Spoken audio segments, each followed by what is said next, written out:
Hi everyone, welcome back to the channel.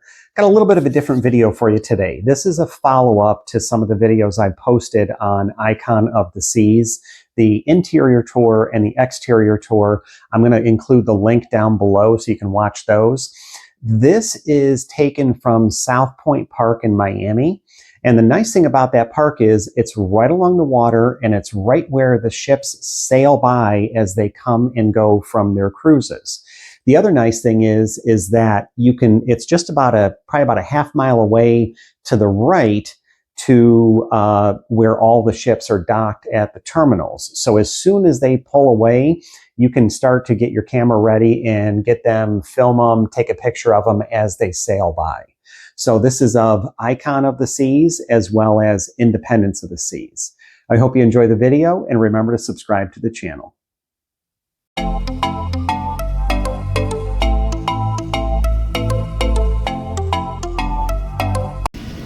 And before we get to Icon of the Seas, we're going to start with Independence of the Seas. This was also docked in Miami, and before we start to pan over, take a look to the right, and you can just see Icon docked over there. Now, Icon is docked at the Royal Caribbean Terminal. Independence of the Seas, I think, was at Terminal G, if I remember correctly, and that's kind of like more of a general purpose docking area. Any of the cruise lines can use that if it's available. So that's where Independence of the Seas was, and we're going to get a good look at this as it goes by. It wasn't the second to last. I know Icon was the last ship to leave that day. There were one or two ships before Independence, and I think one after it, but before Icon.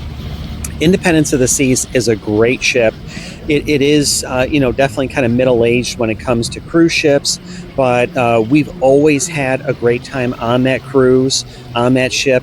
The Independence is in the Freedom class of ships, so with Royal Caribbean, so that would be Freedom of the Seas would be the first one, and then there's Liberty of the Seas and Independence of the Seas, and I think they came out in 2006, 7, and 8, right before the Oasis class started coming out. And it's a great ship. Now, one thing you can do on that ship that you can't on Icon or Oasis or Wonder of the Seas or Utopia of the Seas, you cannot get to the front of the ship in the bow. And on Independence, you can, and that's a really cool place to be during sail away or even just when you're leaving any port that you might be stopping at. I would recommend at least going there like one time, or if you're pulling into port, that's also a fun spot to see. Now, another thing that's unique on the Freedom class of ships on Independence of the Seas right here is the cantilever hot tub. And these were so popular, they carried them over to most of the Oasis class ships as well. So now this has been amplified, so it has the water slides in the back. They've redone the pool. It has the lime and coconut, a lot of the newer features that a lot of the ships have. So here you get a good look at the water slides up top. That ball thing, well, I don't know if there's a better name for it, but I'll call it a ball thing. At the top there, that was a bungee jumping type of thing where you could almost put on a pair of virtual reality goggles and do it. I just don't know if it was not very popular.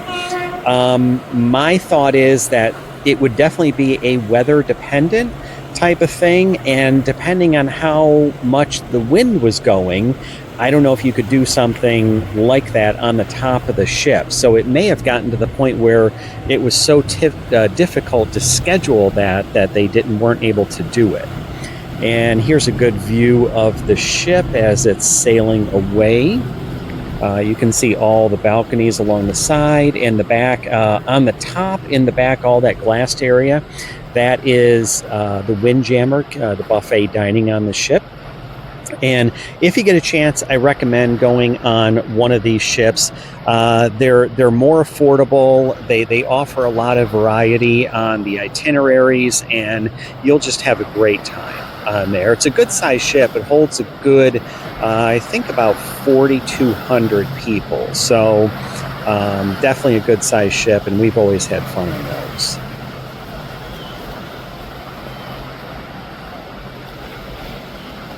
And over way on the left, you can see there was another ship in front of it. I think that may have been an MSC ship. So you could just see that one got out ahead. Now here we are. This is Icon of the Seas, what we've been waiting for. This was a great opportunity for me to be able to tour the ship, get a lot of pictures, videos. As I mentioned, I'm going to include the interior tour and the exterior tour, the links down below. So please take a look at those. I think you'll really enjoy those. And it's a good chance to remember, please remember to subscribe to the channel. I'm really working hard for you guys. I'm trying to get new content all the time. So a subscription means the world to me. It'd be really awesome if you could, if you haven't already. If you have, thank you again. And here we come up on Icon. So this was the last ship to leave port. The only downside I had right here was you can kind of see the shine of the sun.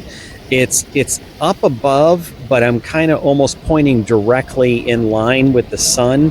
That's why so much of the ship on this side is kind of in the shadow, and there's not a lot of detail to it. As it keeps coming forward, some more of the details on the ship are going to come into focus.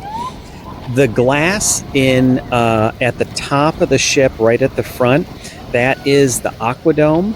So right behind the glass is going to be what they call the overlook. And there's a bar up there, chairs, kind of loungers and everything. It is all enclosed, but it gives you a great view from up there.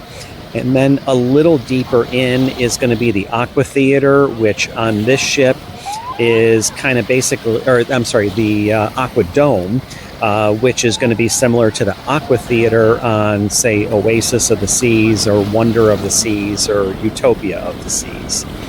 And here we go. We're getting a good look right now as it sails by, and you can just really get a feel for the size of this ship. Now these rooms in the middle, there's 3 decks here where it looks like it's all a window, and some of them it's kind of half open. Those are the infinite balcony, so they can push a button and it lowers some glass, and their balcony then goes, their room extends right out to the balcony. So it's kind of a neat feature. It has some pluses and minuses, but I've heard some good and bad. I would like to try one of those myself. But as you can see, if you don't care for those, they do have plenty standard balconies available. And you can see up at the top, there's the basketball court up there. And as it sails by, we're going to take a look. In the back of the ship, they have some different style of rooms than they have on any other cruise ship. A lot of those are going to say if it's a sunset balcony or a sunset suite or junior suite. When it says sunset, that means it is an aft-facing view from that room. And where that arch is in the back, that is the pool section to the Surfside family section of the ship. Now, that's not just for families. Anybody can go there, but it is definitely kind of geared more for families and the kids with the water park kind of feature that they have in the back.